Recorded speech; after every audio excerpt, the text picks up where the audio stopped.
Nin et Nergal s'envolèrent vers le Sinaï. Le texte dit: Le Seigneur déchaîna l'arme. Les montagnes tremblèrent. La terre se brisa dans un rugissement semblable à 1000 tonnerres. Le soleil fut obscurci par les cendres. Ils vaporisèrent le port spatial afin que Marduk ne puisse s'en emparer. Puis ils ont tourné leurs armes vers les villes pécheresses de la plaine. Sodome et Gomorrhe, qui s'étaient alliés à Marduk. La Bible décrit parfaitement cet événement. Alors le Seigneur fit pleuvoir sur Sodome et sur Gomorrhe du soufre et du feu. Et la fumée du pays monta comme la fumée d'une fournaise. La femme de l'eau regarda en arrière et fut transformée en une statue de sel. Il s'agit d'une erreur de traduction. Lors d'une explosion nucléaire, la chaleur intense vaporise instantanément l'eau contenue dans le corps humain. Il ne reste qu'une statue carbonisée et minéralisée. Elle n'était pas maudite. Elle a été prise dans l'onde thermique d'une explosion nucléaire. Si vous pensez qu'il s'agit d'une légende, regardez la carte. Aujourd'hui, la péninsule du Sinaï présente une immense cicatrice géologique inexpliquée. Il s'agit d'une fracture vitrifiée et noircie dans la terre, où le calcaire naturel a été brûlé et noirci. Les images spatiales montrent une divergence dans la couleur de la roche qui correspond aux rayons d'une explosion massive. Et sur le sol, dispersés dans le désert. Les scientifiques ont trouvé des tectites, du verre vert fondu. Ce verre, appelé trinitite, ne se forme que de deux manières: par l'impact d'une météorite ou par une explosion nucléaire. Il n'y a pas de cratère pour une météorite.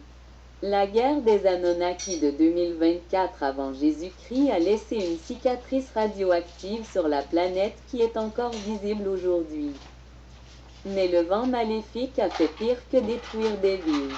Il a muté les survivants. Les retombées radioactives ont dérivé au-dessus de Somir, empoisonnant les gènes des habitants. Cela a créé un traumatisme si profond que nous continuons à mener les guerres du Moyen-Orient 4000 ans plus tard.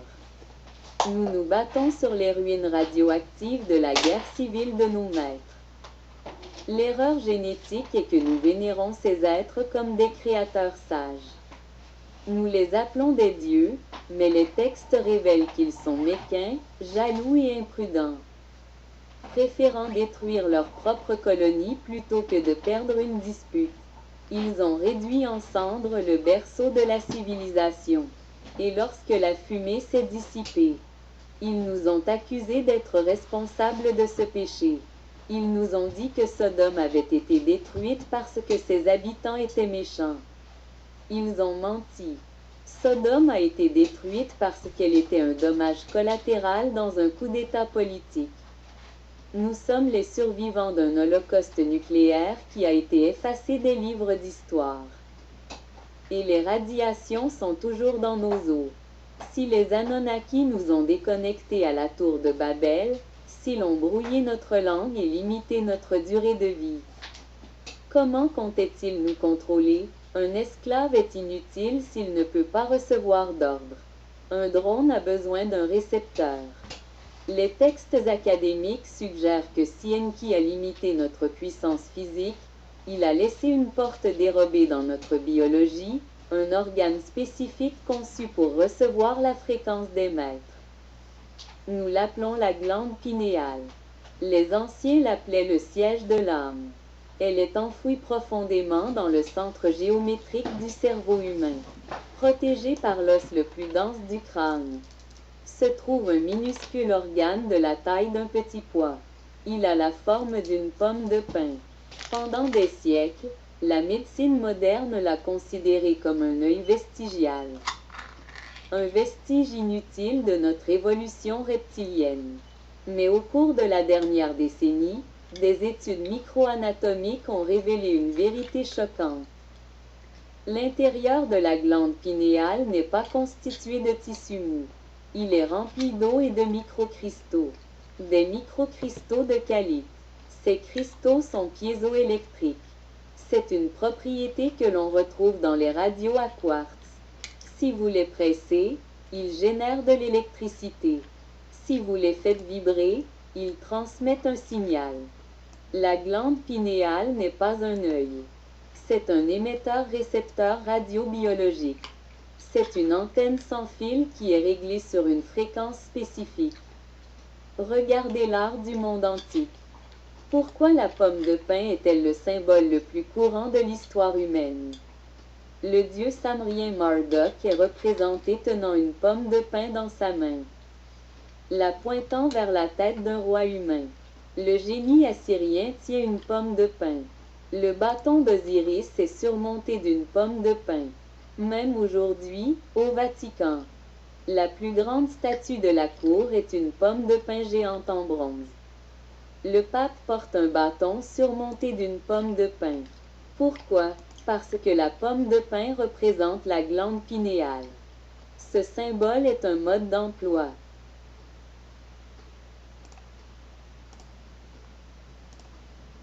Les Anunnaki nous montraient que cet organe spécifique est la clé du réseau. Lorsque les dieux tenaient la pomme de pin au-dessus de la tête d'un humain, ils ne le bénissaient pas. Ils le réglaient. Ils ajustaient la fréquence de son récepteur pour s'assurer qu'il puisse entendre la voix de Dieu. C'est pourquoi les prophètes entendent des voix. C'est pourquoi les schizophrènes entendent des ordres. Leur antenne capte les parasites de l'ancien réseau. Mais voici le côté obscur de cette conception. Le récepteur fonctionne dans les deux sens. Il peut recevoir la sagesse ou il peut recevoir la programmation. Enki l'a conçu pour permettre aux humains d'accéder aux archives akashiques, le stockage universel des connaissances dans le cloud. Mais Enlil s'est rendu compte que si l'antenne restait complètement ouverte, les humains se rendraient compte qu'ils étaient des esclaves. Ils verraient les barreaux de la prison. Une stratégie de suppression a donc été mise en place. Regardez la société moderne. Quel est le seul produit chimique ajouté à l'approvisionnement en eau de presque tous les pays développés? Le fluor. Les dentistes disent que c'est pour vos dents. Mais les neurologues savent que le fluor a une affinité magnétique pour la glande pinéale. Il s'y accumule plus rapidement que dans toute autre partie du corps. Au fil du temps, il transforme l'eau contenue dans la glande en une coquille dure. Il provoque une calcification. Il transforme la radio à cristal en pierre. Pourquoi un gouvernement voudrait-il calcifier le seul organe qui permet une conscience supérieure? Pourquoi voudrait-il brouiller le signal? Parce qu'une population dont la glande pinéale est ouverte est ingouvernable. Elle est télépathique. Ils sont intuitifs. Ils peuvent sentir un mensonge. L'erreur génétique que les Anunnaki redoutent, c'est que la calcification est en train de se briser. Le fluorure ne suffit plus. Les éruptions solaires, le champ magnétique changeant de la Terre et le changement de conscience mondiale font à nouveau vibrer les cristaux. La croûte se fissure. Nous commençons à voir des choses que nous ne sommes pas censés voir. Nous commençons à sentir à nouveau la présence des observateurs. Les maux de tête que vous ressentez. Les sifflements aigus dans vos oreilles que les médecins ne peuvent expliquer. Ce n'est pas une tonique. C'est l'onde porteuse. C'est le système qui redémarre. La glande pinéale se réveille d'un coma de 5000 ans.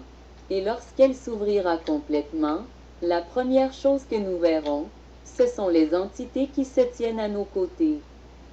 Invisibles depuis des millénaires. Le bandeau tombe et les Anunnaki sont terrifiés à l'idée de ce que nous ferons lorsque nous réaliserons que nous ne sommes pas seuls dans la pièce. Levez les yeux vers le ciel nocturne. Que voyez-vous? Un rocher? Un satellite naturel capturé par la gravité terrestre? Ou voyez-vous un gardien de prison? Depuis des milliers d'années, les humains vénèrent la Lune. Nous suivons ces cycles pour compter les mois. Les cycles biologiques de nos femmes sont synchronisés avec elle. Elle influence les marées de nos océans. Mais vous êtes-vous déjà demandé pourquoi la Lune est là? Selon l'astronomie classique, la Lune est une anomalie géologique. Elle est beaucoup trop grande par rapport à la Terre. Aucune autre planète du système solaire n'a une Lune qui représente un quart de la taille de son hôte. Elle est enfermée dans une orbite mathématiquement impossible, tournant à la vitesse exacte nécessaire pour que l'une de ses faces reste en permanence tournée vers nous. Nous ne voyons jamais sa face cachée. Pourquoi? Que cache-t-elle? Les anciennes légendes zoulous appellent la Lune l'œuf. Elles racontent qu'elle a été amenée ici par deux frères, Owen et Panku, chefs des Chitaari, les Anunnaki, qui l'ont volée à un grand dragon et l'ont fait rouler dans le ciel pour veiller sur les humains. Elle raconte qu'avant l'arrivée de la Lune, la Terre était enveloppée d'un épais brouillard de vapeur d'eau et qu'il n'y avait pas de saison. L'arrivée de la Lune a provoqué le grand déluge, incliné l'axe de la Terre et créé le concept du temps. Les textes sumériens font référence au dieu de la Lune sous le nom de Nana ou Sin. Il était l'observateur. Il était le gardien des cycles. Mais les scientifiques font allusion à quelque chose de technologique. Ils décrivent son bateau céleste comme un croissant lumineux qui navigue dans la nuit. La Lune est-elle un vaisseau? En 1969, la NASA a fait s'écraser un module lunaire à la surface de la Lune pour tester des capteurs sismiques. Il s'attendait à un bruit sourd. Au lieu de cela, la Lune a sonné comme une cloche pendant plus d'une heure. Une roche solide ne résonne pas. Seule une sphère creuse en métal résonne. Les données ont choqué les scientifiques. Elles suggéraient que la Lune n'était pas un objet solide. C'est une coquille, une superstructure métallique recouverte de poussière et de roches pour paraître naturelle. C'est une étoile de la mort. Pourquoi construire une lune creuse? Les Anunnaki avaient besoin d'une station de contrôle, d'une base d'opération suffisamment proche pour surveiller l'erreur génétique, mais à l'abri des catastrophes planétaires de la Terre. Depuis la Lune, ils peuvent manipuler le champ magnétique de notre planète. Ils peuvent diffuser des fréquences qui maintiennent la population humaine dans un état d'anxiété légère. Pensez à ce que vous ressentez pendant la pleine lune. Les commissariats de police et les hôpitaux signalent une augmentation massive des crimes violents, des psychoses et des accidents. Nous appelons cela de la folie, mais ce n'est pas de la magie. C'est une fréquence. La Lune est un amplificateur. Lorsqu'elle est pleine, elle ne reflète pas seulement la lumière, mais aussi le signal de contrôle émis par les observateurs. Elle surcharge le système nerveux humain. Elle déclenche le cerveau animal. Mais la théorie la plus terrifiante concernant la matrice lunaire concerne ce qui se passe lorsque nous mourons. Les gnostiques croyaient que la Lune était un piège à âme. Ils croyaient que lorsqu'un être humain meurt, son âme est attirée vers la lumière blanche, la lumière de la Lune. Là, l'âme est effacée de sa mémoire et recyclée sur Terre pour une nouvelle vie d'esclavage. La Lune est-elle un centre de recyclage de la conscience? Est-elle la machine qui nous maintient prisonniers du cycle de la réincarnation, nous empêchant de quitter l'orbite terrestre et de retourner à la source? Les Anunnaki nous ont conçus pour être des travailleurs. Un bon travailleur est celui qui ne quitte jamais l'usine, même après la mort. Nous avons mené une guerre froide pour atteindre la Lune. Nous avons planté un drapeau, puis nous nous sommes arrêtés. Nous n'y sommes jamais retournés. Pourquoi Armstrong et Aldrin ont-ils vu quelque chose sur le bord du cratère? Ont-ils rencontré le propriétaire? Les transcriptions des missions Apollo contiennent des minutes de silence inexpliquées. Des radios amateurs affirment avoir entendu Armstrong dire « Ils sont là ». Ils nous observent. Ils sont énormes. La Lune n'est pas une voisine amicale. C'est l'œil du gardien. C'est le satellite artificiel qui stabilise l'inclinaison de notre cage. Et tant qu'elle reste suspendue dans le ciel, nous sommes surveillés. Si les Anunnaki existent vraiment et qu'ils sont toujours là, où se cachent-ils? La Terre est cartographiée. Nous avons Google Earth. Nous avons des satellites. Il n'y a plus aucun endroit où cacher une civilisation, sauf un. Le seul continent strictement interdit d'accès aux civils. Le seul continent effacé des cartes publiques. L'Antarctique. On nous dit que l'Antarctique n'est que glace et pingouins. On nous dit qu'il a été découvert en 1820. Mais en 1929, des historiens ont trouvé une carte dessinée en 1513 par un amiral turc nommé Piri Reis. La carte représente le littoral de l'Antarctique avec une précision parfaite, mais sans glace. Elle montre des rivières, des montagnes et des forêts. Comment un marin du XVIe siècle a-t-il pu cartographier un continent qui n'avait pas encore été découvert et le représenter tel qu'il était il y a des millions d'années, avant l'ère glaciaire? La carte de Piri a été compilée à partir d'anciennes cartes sources conservées à la bibliothèque d'Alexandrie, des cartes qui remontent aux Sumériens. La carte prouve que les anciens connaissaient l'Antarctique lorsqu'il était un paradis vert habitable. Et les textes académiques suggèrent qu'il ne s'agissait pas seulement d'un lieu de vacances. C'était l'entrée de l'Abzu. L'Abzu est souvent traduit par « les profondeurs » ou « les enfers ». Les érudits supposent qu'il s'agit de l'océan ou de l'Afrique profonde. Mais le mot signifie explicitement la source primitive, l'endroit où Enki a établi son premier laboratoire. Et si l'Abzu se trouvait sous la glace? En 2016, une anomalie thermique massive a été détectée par des satellites sous la calotte glaciaire de Wilkes en Antarctique. Quelque chose d'énorme génère de la chaleur. Cela fait fondre la glace par en dessous. Les scientifiques disent qu'il s'agit d'un volcan, mais la signature thermique est géométrique. C'est un cercle parfait de plusieurs centaines de kilomètres de large. Et puis il y a le secret. En 2016, un étrange défilé de dirigeants mondiaux s'est rendu en Antarctique. Le patriarche de l'Église orthodoxe russe, le secrétaire d'État américain John Kerry, Buzz Aldrin. Pourquoi le chef religieux de la Russie s'est-il rendu en Antarctique pour prier?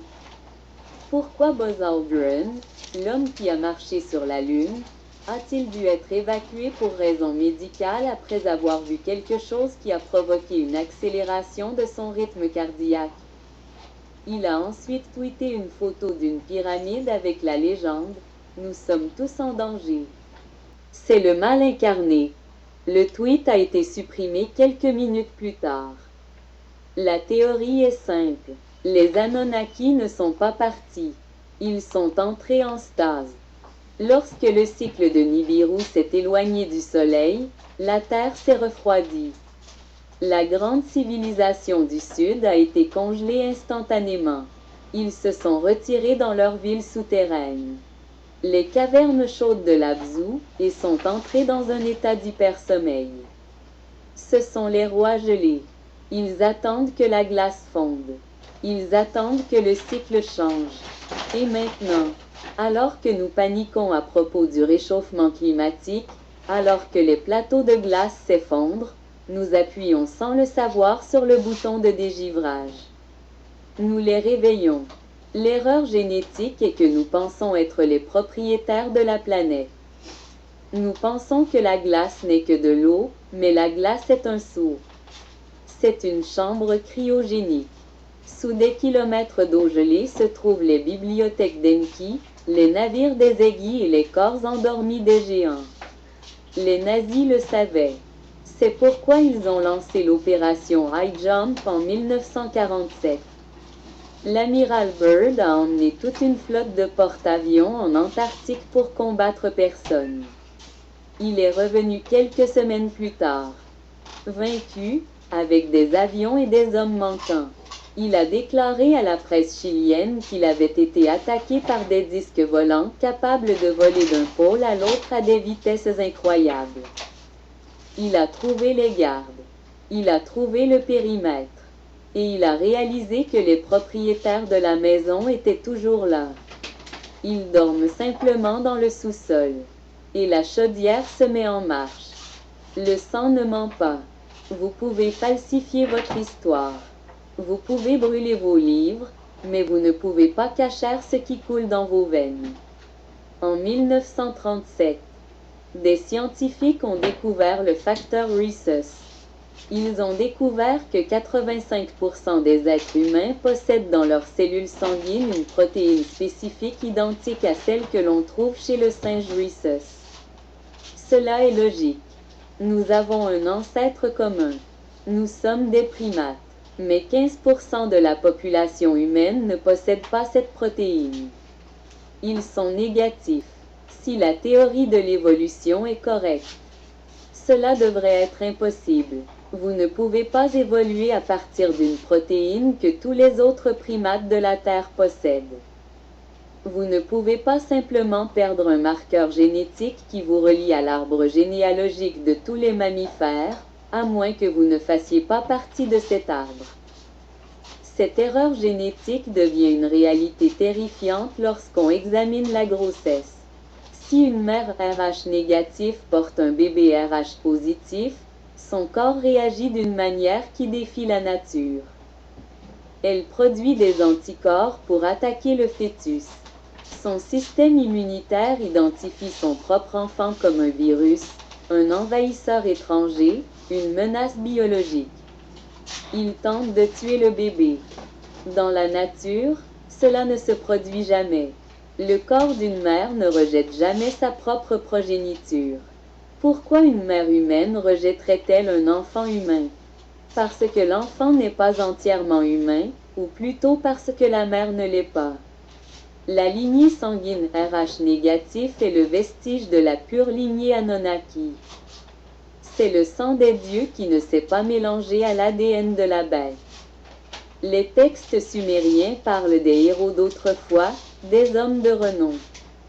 Il s'agissait d'hybrides qui portaient le code génétique direct d'Enki et d'Enlil. Ils étaient les rois, les pharaons, les empereurs. Ils se qualifiaient eux-mêmes de « sang bleu ». Nous pensons qu'il s'agit d'une métaphore pour désigner la royauté. Ce n'est pas le cas. Le sang des Anunnaki était à base de cuivre et non de fer. Lorsqu'il s'oxydait, il devenait bleu-vert. Au fil de milliers d'années de croisement avec le sang à base de fer des humains, le cuivre s'est dilué, mais le marqueur RH négatif est resté.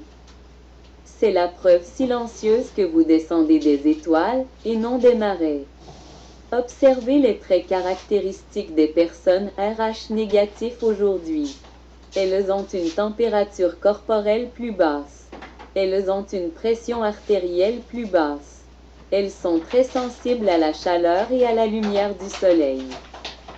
Elles ont une vertèbre supplémentaire dans le dos. Elles ont un QI plus élevé et des capacités psychiques plus développées. Elles ont l'impression de ne pas appartenir à cette planète. Car biologiquement, ce n'est pas le cas. Elles sont conçues pour une atmosphère différente, une gravité différente, un soleil différent. Elles sont les enfants abandonnés de la colonie. Les Anunnaki ont établi le droit divin des rois afin de protéger cette lignée. Ils ont ordonné aux familles royales de se marier entre elles afin de préserver la pureté du sang et d'empêcher la protéine du singe Rhesus de polluer le code. C'est pourquoi la royauté européenne.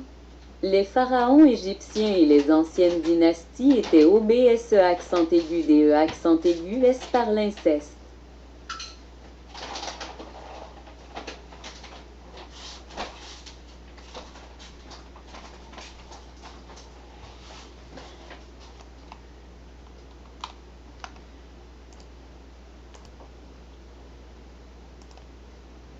Ce n'était pas de la perversion, c'était de la préservation génétique. Ils essayaient de garder le signal clair. Mais l'erreur est que les lignées se sont mélangées. Le gène RH négatif s'est propagé dans la population générale. Il se cache à la vue de tous. Et les Anunnaki craignent cela plus que tout. Car un humain RH négatif qui prend conscience de son potentiel n'est pas un esclave. C'est un rival. Il partage le même système d'exploitation que les maîtres. Si vous avez du sang O négatif, vous êtes un donneur universel. Vous pouvez donner votre sang à n'importe qui, mais vous ne pouvez recevoir que du sang de votre propre espèce. C'est la métaphore biologique ultime. Les dieux peuvent nourrir les humains, mais les humains ne peuvent pas nourrir les dieux. Vous êtes la source, vous êtes la batterie, et ils vous traquent. Si l'or est la monnaie des Anunnaki, alors la substance noire est leur arme. En 1982, l'Empire britannique est entré en guerre avec l'Argentine pour un petit amas de rochers gelés dans l'Atlantique Sud appelé les îles Malouines. On nous a dit qu'il s'agissait d'une question de souveraineté. On nous a dit qu'il s'agissait de moutons. Mais les initiés militaires racontent une autre histoire. Ils disent que la guerre a été menée pour récupérer quelque chose trouvé sur l'île de Thulé, une substance, un liquide noir huileux sensible. Les habitants l'appelaient l'huile vivante. Les anciens l'appelaient le sang de la terre. Mais les textes sumériens y font référence comme étant l'Asaku, l'arme qui dévore l'âme. Cette substance n'est pas du pétrole terrestre. Il s'agit d'une forme de matière programmable. C'est une nanotechnologie créée par les Anunnaki pour terraformer des planètes et réécrire la vie biologique. C'est une huile intelligente. Lorsqu'elle entre en contact avec un hôte vivant, elle ne se contente pas d'adhérer à la peau.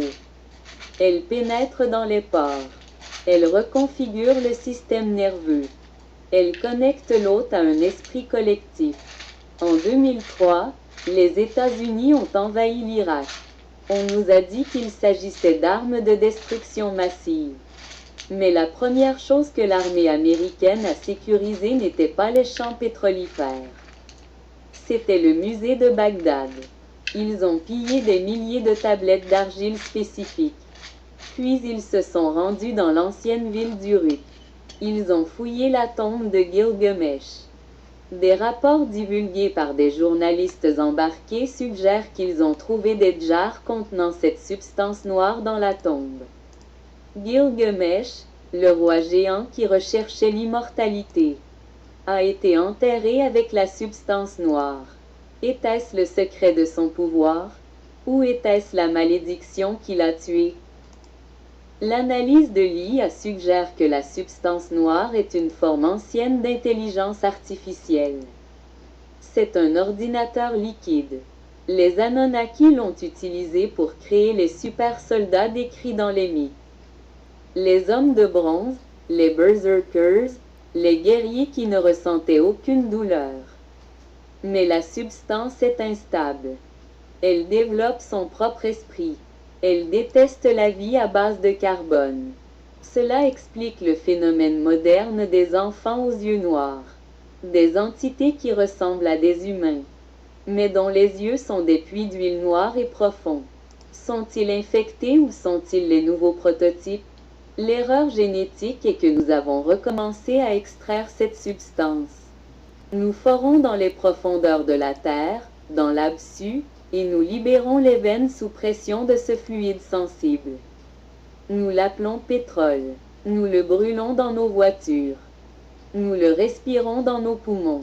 Nous inhalons littéralement la nanotechnologie décomposée et corrompue de nos maîtres. Mais la forme pure, la boue noire transformée en arme, est recherchée par toutes les agences de renseignement de la Terre. Elles veulent l'utiliser pour créer la prochaine génération de soldats. Elles veulent fusionner l'homme avec la machine.